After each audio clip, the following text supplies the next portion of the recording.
Hello guys, welcome to spectator. So கிட்டத்தட்ட ISL 2025 அடுத்த season பார்த்தீங்கன்னா சூடு பிடிக்க போகுதுன்னு சொல்லலாம். கிட்டத்தட்ட ஏகப்பட்ட ட்ரான்ஸ்ஃபர் நியூஸ் காத்துட்ருக்கு அந்த வருஷத்தில் பார்த்தீங்கன்னா. ஸோ ட்ரான்ஸ்ஃபர் நியூஸில் என்ன பார்க்க போகிறோன்னா, எட்மண்ட் லாண்ட்ரிக்கா. இவரை பார்த்தீங்கன்னா இன்டர்காசிலேருந்து மற்ற கிளப்ஸ் அப்ரோச் பண்ணிட்டு வராங்கன்னு சொல்லியிருப்போம். ஈவன் சென்னையை அப்ரோச் பண்ணியிருப்பாங்கன்னு. அந்த வருஷத்தில் இன்டர்காசி நாங்கள் முடிச்சுட்டு இருக்கோம் அப்படின்ற மாதிரி அவரை பார்த்தீங்கன்னா அப்கமிங் சீசனுக்கு பார்த்தீங்கன்னா பெர்மனன்ட் டீல் பண்ணிட்டாங்கன்னு சொல்லலாம். அடுத்த சீசனும் பார்த்தீங்கன்னா இன்டர்காசியில் தான் அவர் மூவ் பண்ண போகிறாரு. நெக்ஸ்ட் என்ன பார்க்க போகிறோம்? எங்கே பார்த்தாலும் ஈஸ்ட் பெங்கால் தான். ஏகப்பட்ட பிளேயர்ஸை உள்ளே கொண்டு வர பார்க்குறாங்க, எக்ஸ்டென்ஷன் கொடுக்குறாங்க. அந்த வருஷத்தில் ஈஸ்ட் பெங்கால் பார்த்தீங்கன்னா மதி தலால் அப்ரோச் பண்ணி ஆல்மோஸ்ட் கன்வின்ஸ் பண்ணியிருக்காங்கன்னு சொல்லலாம். Chennai FC, north east united, Bengaluru FC, even Kerala blasters கூட அப்ரோச் பண்ணியிருக்காங்க. பட் ஃபைனலாக ஒரு இன்ஃப்ளூயன்ஸ் மூலயமா பார்த்தீங்கன்னா ஈஸ்ட் பெங்கால் அப்ரோச் பண்ணியிருக்காங்க. ஆக்சுவலாக என்ன தான்னா, ஐஎஸ்எல்லோட முக்கியமான பிளேயர், நல்லா பண்ணிட்டு வர்ற பிளேயர்னா மதி தலால்னு சொல்லலாம். கிட்டத்தட்ட ஒரு நல்ல goal and super assist provider அப்படின்னு நம்ம சொல்லலாம். ஆல்ரெடி ஈஸ்ட் பெங்காலில் பார்த்தீங்கன்னா போர்ஜியார் எஃப்சிகோவை மூவ் பண்ணிட்டு இருப்பார். அவருக்கு ரீப்ளேஸ்மெண்ட்டாக பார்த்தீங்கன்னா விக்டர் வாஸ்கஸ் உள்ளே கொண்டு வந்தாலும் அந்தளவுக்கு அவர் எஃபெக்டிவாக இல்லாததுனால மதி தலாலுக்கு மூவ் பண்ணியிருக்காங்க அப்படின்னு நம்ம சொல்லலாம் ஈஸ்ட் பெங்கால் மேனேஜ்மெண்ட். மதி தலால் பொறுத்த வரைக்கும் ஒரு குட் பிளேயர். பஞ்சாப் எஃப்சியில் பார்த்தீங்கன்னா ஒரு ப்ராமிசிங் பிளேயர். என்ன தான் அந்த டீம் தவிர்த்திருந்தாலும் அந்த ரிட்டர்ன் கொண்டு வந்து அந்த டீம் முதல் வெற்றி பதிக்கிறதுக்கு ஒரு முக்கியமான கோல் ஸ்கோர் பண்ணதே அகேன்ஸ்ட் சென்னைக்கு எதிராக பார்த்தீங்கன்னா மதி தலால் அப்படின்னு நம்ம சொல்லலாம். அந்த வருஷத்தில் அவர் கொண்டு வர பார்க்குறாங்க. கிட்டத்தட்ட அவரே சொல்லியிருப்பார், அதாவது கண்டிப்பாக இந்தியாவில் பார்த்தீங்கன்னா ஃபுட்பால் சூப்பர் டெவலப் ஆகிட்டு வருது. கண்டிப்பாக நான் என்னோட கேம் இங்கே சர்வ் பண்ண காத்துட்ருக்கேன். கண்டிப்பாக ஃபியூச்சரில் நிறைய இங்கே கான்ட்ரிபியூட் பண்ணிருக்கேன் அப்படின்ற மாதிரி சொல்லியிருப்பாரு. அதுக்கேற்ற மாதிரி ஃபர்ஸ்ட் கிளப்பாக சென்னை எஃப்சி அப்ரோச் பண்ணியிருப்பாங்க. பட் அந்த அளவுக்கு நம்ம கிளப் எஃபெக்டிவாக மூவ் பண்ணாததுனால சென்னை எஃப்சிக்கும் சரி, அடுத்து அப்ரோச் பண்ண பெங்களூர் எஃப்சியெல்லாம் பார்த்தீங்கன்னா அவர் கன்ஃபார்ம் பண்ண முடியல. But East Bengal coach Carles Cuadrat பார்த்தீங்கன்னா அவரோட பர்சனல் இன்ஃப்ளூயன்ஸ் மூலிமா பார்த்தீங்கன்னா சூப்பர் ரோலை ப்ளே பண்ணி கிட்டத்தட்ட 2 இயர் டீலில் சைன் பண்ணிருக்காங்க அப்படின்னு நம்ம சொல்லலாம் மதி தலால். ஆக்சுவலாக இது 70-30 நான் சொல்லிவிடுவேன். ஆல்மோஸ்ட் கன்ஃபார்ம், பட் அஃபிஷியலாக அனௌன்ஸ் பண்ணலை. பட் இந்த சீசன் கண்டிப்பாக பஞ்சாப் எஃப்சி வித் மதி தலாலோட பெட்டர் பொசிஷனில் மூவ் பண்ணிவிட்டு அப்கமிங் சீசன்லேருந்து அவர் ஈஸ்ட் பெங்கால் போக நல்ல வாய்ப்பு இருக்குது. 26 வயசு தான். கண்டிப்பாக ஃபியூச்சரில் சர்வ் பண்ணுறதுக்கு ரொம்ப பெட்டராக இருக்கும். மதி தலால் கார்லஸ் குட்ரெட்டோட இன்ஃப்ளூயன்ஸ் மூலமாக கிட்டத்தட்ட 2 இயர் ஜாயின் பண்ண இருக்காருன்னு சொல்லலாம் ஈஸ்ட் பெங்காலாக. இதில் என்ன முக்கியம்னா, அவரோட குவாலிட்டியை நாங்கள் மிஸ் பண்ணிடக்கூடாதுன்ற காரணத்தினாலே பார்த்தீங்கன்னா மதி தலால் இப்போ ஈஸ்ட் பெங்கால் போக அதிக வாய்ப்பு இருக்குது. நெக்ஸ்ட் என்ன பார்க்க போகிறோம் அப்படின்னு பார்த்தீங்கன்னா, நார்த் ஈஸ்டனோட கோல் கீப்பர் ஆல்ரெடி பார்த்தீங்கன்னா குர்கிரேட் சிங்கை பார்த்தீங்கன்னா அப்ரோச் பண்ணியிருப்பாங்க. அவர் பார்த்தீங்கன்னா அவர் வந்த பிறகு கூட ஏகப்பட்ட கோல் ஆப்போனன்ட் டீம்லாம் பார்த்தீங்கன்னா கிளப்புக்கு எதிராக அடித்தாங்க.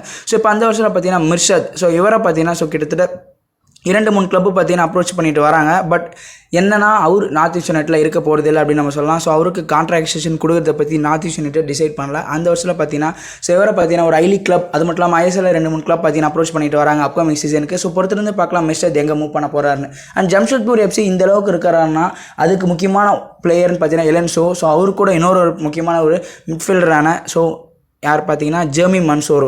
இவரை பொறுத்த வரைக்கும் பார்த்தீங்கன்னா 1 இயர் கான்ட்ராக்ட் எக்ஸ்டென்ஷன் கொடுத்துருக்காங்க. இந்த ஃப்ரீ கிக்கில் எஃபெக்டிவாக கோல் ஸ்கோர் பண்ணுறதுல ஒரு முக்கியமான பிளேயர். இந்த லாங் டிஸ்டன்ஸ்லையாக இருக்கட்டும், இனிஷியலாக அவர் கொஞ்சம் கஷ்டப்பட்டுட்டு வரார் கோல் ஸ்கோர் கன்வெர்ட் பண்ண. பட் ஃபைனலாக பார்த்தீங்கன்னா அவரோட ஃபார்முக்கு ரீச் ஆகிட்டாருன்னு சொல்லலாம். ஜம்ஷெட்பூர் எஃப்சி பார்த்தீங்கன்னா இவருக்கு 1 இயர் கான்ட்ராக்ட் எக்ஸ்டென்ஷன் கொடுத்துருக்காங்க. கண்டிப்பாக அடுத்த சீசன் இவரை நம்ம பார்த்து என்ஜாய் பண்ண முடியும் எதிர்பார்க்கலாம். Next German Prince Singh. German Prince Singh கரெக்டாக ஜம்ஷெட்பூரில் இருக்கார். அவரோட கான்ட்ராக்ட் எக்ஸ்டென்ஷன் அடுத்த இந்த சீசன் முடிவடைய இருக்கிற காரணத்தினால ரிட்டன் அவன் கையிலோட கோக் மூலிமா ரீயூனியன் ஆவாரா. ஜெர்மன் பிரின்ஸ் சிங் பார்த்தீங்கன்னா சென்னை எஃப்சி அப்ரோச் பண்ணிட்டு வராங்க. கண்டிப்பாக ஒரு ரிட்டன் வருவாரானா நம்ம பொறுத்திருந்து பார்க்கணும். ஏன்னா அஃபிஷியல் அனௌன்ஸ்மெண்ட் வரணும். ஆல்மோஸ்ட் 50-50ன்ற மாதிரியும் தெரியல, ஜஸ்ட் அப்ரோச் பண்ணியிருக்காங்க. பட் ஜெர்மன் பிரின்ஸ் சிங் பார்த்தீங்கன்னா ரிட்டன் வர வாய்ப்பு இருக்கானா, அதிக வாய்ப்பு இருக்குது. சென்னை எஃப்சியோட கேமுக்கு அவர் அடாப்ட் ஆனால் பொறுத்திருந்து பார்க்கலாம் ரிட்டன் அவர் வருவாரா இல்லையா. ஆக்சுவலாக எல்லாருமே பார்த்தீங்கன்னா அடுத்த சீசனுக்காக எல்லாம் ப்ரிப்பேர் பண்ணிட்டு இருந்தாலும் பட் கரண்ட் சீசன் என்ன பண்ணணுன்ற மாதிரி ஒரு கான்சன்ட்ரேஷனோட மூவ் பண்ணி ஆகணும். கண்டிப்பாக கரண்ட் சீசன் ஒரு பெட்டராக ஒரு நல்ல ஃபினிஷிங்கில் முடியணும் அப்படின்னு எதிர்பார்க்கலாம். நெக்ஸ்ட் ராய் கிருஷ்ணா பார்த்தீங்கன்னா நல்ல கேம், அவரோட ப்ரைம் ஃபார்முக்கு ரிட்டர்ன் வந்துட்டார் அப்படின்னு நம்ம சொல்லலாம். ஏடிக்கில் எப்படி பெர்ஃபார்ம் பண்ணாரோ அதே போல் ஒரு ராய் கிருஷ்ணா ஒடிசாக்கு இப்போ பெர்ஃபார்ம் பண்ணிட்டு வராரு. அவருக்கு பார்த்தீங்கன்னா கான்ட்ராக்ட் எக்ஸ்டென்ஷன் தரதா இல்லைன்ற மாதிரி சொல்லிட்டு வராங்க. எதனாலன்னு தெரியல. பட் இது கன்ஃபார்மாக இருந்தால் கண்டிப்பாக ராய் கிருஷ்ணா வேறு எதனா கிளப்புக்கா இல்லை வேறு எதனா லீக்குக்கு தான் போக அதிக வாய்ப்பு இருக்குது.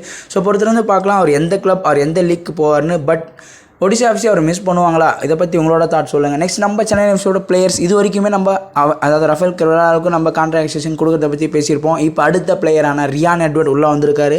ரியான் எட்வர்ட் பொறுத்த வரைக்கும் அவரோட ரோல் என் வேலையை நான் பார்த்துட்டு போயிடுறேன், அவரோட ரோல் நல்லா பண்ணார்.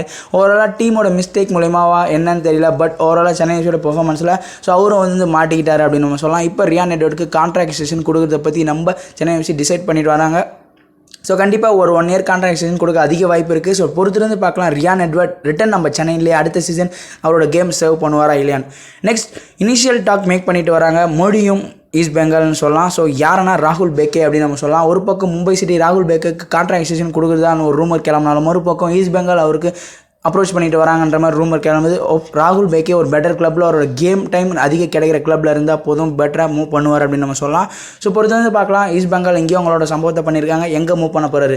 அங்கே மும்பை சிட்டி மேலே தான் கை வச்சிருக்காங்கன்னா இல்லை கேரளா பிளாஸ்டர்ஸோட ஸ்ட்ரைக்கரான டிமாண்டாக்கோஸ் மேலே கை வச்சிருக்காங்க. பட் இது எனக்கு ஆல்மோஸ்ட் கன்ஃபார்ம் மாதிரி தெரியல. ஏன்னா ஏட்ரியன் லூனா எப்படியோ அதே மாதிரி தான் டிமாண்டாக்கோஸ். ஸோ கண்டிப்பாக ஏட்ரியன் லூனா போலவே டிமாண்டாக்கோஸோ கேரளா பிளாஸ்டர்ஸ் தான் இருக்க பார்ப்பாரு. ஸோ இதை பற்றி நான் எந்த இது பெருசாக சொல்ல விரும்பலை. நெக்ஸ்ட் ஜம்ஷெட்பூரோட முக்கியமான டிஃபெண்டர் எலன்சோ மொதல் மேட்ச்லேருந்தே ஒரு ஹைப்பை கிரியேட் பண்ணிட்டாரு. ஸோ அவரோட ப்ரெசன்ஸை காமிச்சிட்டாரு. அதுலேருந்து அவரோட கேம் ரொம்ப நல்லா வந்துட்டுருக்கு. அவருக்கும் கான்ட்ராக்ட் எக்ஸ்டென்ஷன் தரதை பற்றி ஜம்ஷெட்பூர் டிசைட் பண்ணிட்டு வந்துட்டுருக்காங்க. கண்டிப்பாக ஜம்ஷெட்பூர் பொறுத்த வரைக்கும் அந்த இருக்கிற குவாலிட்டி பிளேயர்ஸில் எந்த பிளேயர்ஸ் சூட்டபுளாக இருப்பாங்களோ அவங்கள கரெக்டாக கொத்தி பார்த்தீங்கன்னா கான்ட்ராக்ட் எக்ஸ்டென்ஷன் கொடுத்துட்டு வராங்க வேறு எந்த கிளப்புக்கும் போகிறதுக்கு முன்னாடி. ஸோ அதுக்கேற்ற மாதிரி ஜம்ஷெட்பூர் பெட்டராக மூவ் பண்ணிட்டு வராங்க அப்படின்னு நம்ம சொல்லலாம். ஸோ நெக்ஸ்ட் என்ன பார்க்க போகிறோம்னா கோமல் தட்டல். ஸோ கிட்டத்தட்ட சென்னை எஃப்சி வரப்போகிறாருன்ற மாதிரி நம்ம சொல்லியிருப்போம். பட் அவர் சென்னை எஃப்சிக்கு வர்றதா இல்லை. ஸோ மறுபக்கம் எஃப்சி கோவாவும் பார்த்தீங்கன்னா அவர் அப்ரோச் பண்ணிட்டு வந்துட்டு இருக்காங்க. ஸோ பார்க்கலாம் கோமல் தட்டல் பார்த்தீங்கன்னா எஃப்சி கோவா மூவ் பண்ணுவாரா இல்லை ரிட்டன் ஒரு ரூமர் மூலிமா சென்னை எஃப்சி வரப்போகிறாருன்ற மாதிரி சென்னைக்கே ரிட்டன் வருவாருன்னு. நெக்ஸ்ட் கேரளா பிளாஸ்டர்ஸ் பொறுத்த வரைக்கும் ஆல்ரெடி ஜோஸ் சொட்டோரியோ அவரை பார்த்தீங்கன்னா ஸோ இனிஷியலாக சைன் பண்ணி அவரால் வர முடியாத காரணத்தினால மூவ் பண்ணிட்டு இருப்பார். அவர் ரிட்டன் அடுத்த சீசன் வர அதிக வாய்ப்பு இருக்குது. ஸோ இப்போ அவர் வருவாரா இல்லையான்னு பார்க்கறதுக்கு முன்னாடி கரண்ட் பிளேயரான ஃப்ரெடன் கிரின்ச் பார்த்தீங்கன்னா அப்கமிங் சீசன் அவருக்கு அவைலபிளாக இல்லைன்ற மாதிரி சொல்லிட்டு வராங்க. ஸோ கேரளா பிளாஸ்டர்ஸ் அவருக்கு கான்ட்ராக்ட் எக்ஸ்டென்ஷன் கொடுக்கறத பற்றி எந்த வித டிசைடும் பண்ணல. ஸோ கண்டிப்பாக ஃப்ரெடன் கிரின்ச் மூவ் பண்ணிட்டு வரதுனா பிளேயர் வருவாரா பொறுத்துருந்து பார்க்கலாம். நெக்ஸ்ட் பஞ்சாப் எஃப்சியில் ஸோ மதித்தலால் ஒரு பக்கம் இருந்தால் நானும் இருக்கேன் அப்படின்ற மாதிரி ஒரு ப்ரெசன்ஸை காமிச்சிட்டே வர யோன் மேராக்கு பார்த்தீங்கன்னா அடுத்த சீசன் வேறு எதனா கிளப் மூவ் பண்ண வாய்ப்பு இருக்குன்னா ஜம்ஷெட்பூர் பர்ஃபெக்டான வேலை பண்ணிட்டு வராங்க. ஸோ ஒரு பக்கம் ஜெர்மி மன்சூரனா அவருக்கு ஸ்டாண்டர்டான ஒரு சூப்பர் பிளேயர் யோன் மேரா. ஸோ கண்டிப்பாக பெட்டராக இருக்கும் பஞ்சாப்லேருந்து மூவ் பண்ணால். இந்த வருஷம் ஜம்ஷெட்பூர் பார்த்தீங்கன்னா இவர் அப்ரோச் பண்ணிட்டு வராங்க. ஸோ ஜான் மேரா கண்டிப்பாக போவாரா பொறுத்து வந்து பார்க்கலாம். ஸோ கண்டிப்பாக ஒரு நல்ல பிளேயர். பஞ்சாப் எஃப்சிலேருந்து நல்ல பிளேயர்ஸ் இப்போ தான் வந்துட்டு இருக்காங்க. அவங்களோட குவாலிட்டி காமிச்சிட்டு வராங்க. ஸோ டக்குன்னு அந்த பிளேயர்ஸ்லாம் குத்தி தூக்கிட்டு வராங்க. பட் பஞ்சாப் எஃப்சி கண்டிப்பாக அவங்களோட கேம் காமிக்க ஒரு பெட்டர் பிளேயர்ஸும் சைன் பண்ணுவாங்க அப்படின்னு எதிர்பார்க்கலாம். Next Ijaz Meher. So Jordan எல்ஸே இல்லாத நேரத்தில் அவரோட ப்ரெசன்ஸை மறைக்கிற அளவுக்கு நல்லா பெர்ஃபார்ம் பண்ணிட்டு வந்த இசாஸ் பார்த்தீங்கன்னா கான்ட்ராக்ட் எக்ஸ்டென்ஷன் கொடுக்கறத பற்றி ஈஸ்ட் பெங்கால் ப்ளே பண்ணிட்டு வராங்க.